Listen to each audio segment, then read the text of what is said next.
social media.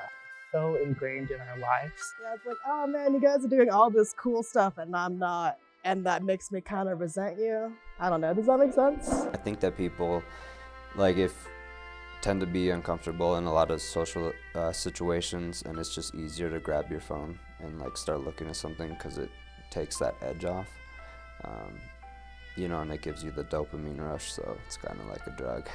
Well, I think the clear thing that everyone knows is social media is either an ideal or a purposeful projection of somebody, and there's nothing grounded in reality about that.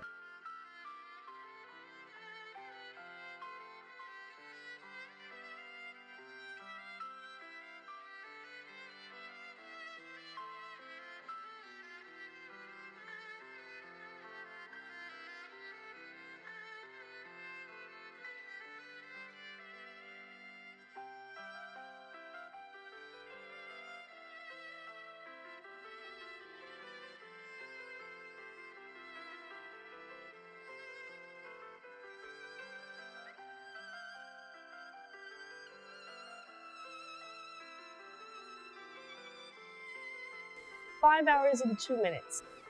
I'd say a day, 4-ish hours. So, yeah. Like 2 hours? Or no, not 2 hours. Like an hour, I'd say. Hour and a half.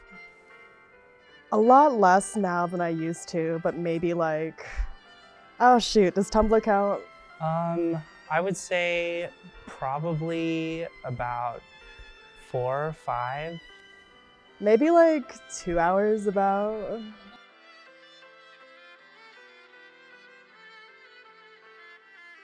I am Tasha Siegert. I am a professor in the Department of Communication, and my research focus is actually on environmental communication, which is part of the reason why I'm interested in technology, is how does technology influence our relationships with the more than human world, with nature, and what might we be cutting off by engaging with our phones as opposed to the world beyond our phones. Distracts me in a sense. So if I'm having a conversation with someone and someone texts me, or if I get a notification on my phone and I look at it, kind of have to rethink about what I was talking about with the person, So it kind of takes me out to where I have to come back in. You communicate through your phone when you should be communicating in person, I feel like. I do know that it bums me out to be on social media a lot, Teenagers nowadays get together.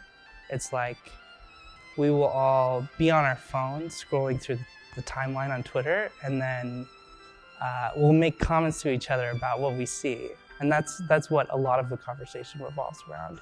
I think it's always something you have to worry about. It's almost like having another person there, because at any time it could a buzz or ring. What the research has shown is that the presence of just a device, even if it's not ringing or buzzing, even if it's just turned over on the table, that people have more shallow conversations. And we have more shallow conversations because there's always the potential that we'll be interrupted during it. And you don't want to be a rude individual and enter into a deep conversation only to be interrupted.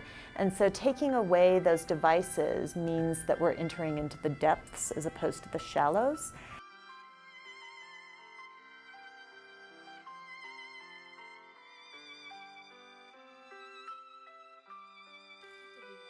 Socially, awkward in person.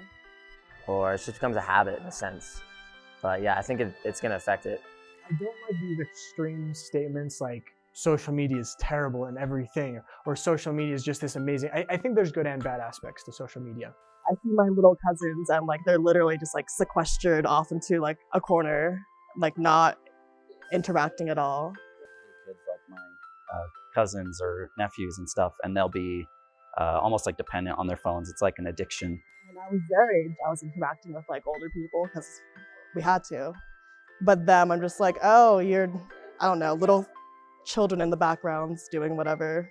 I don't know, because your face is like that.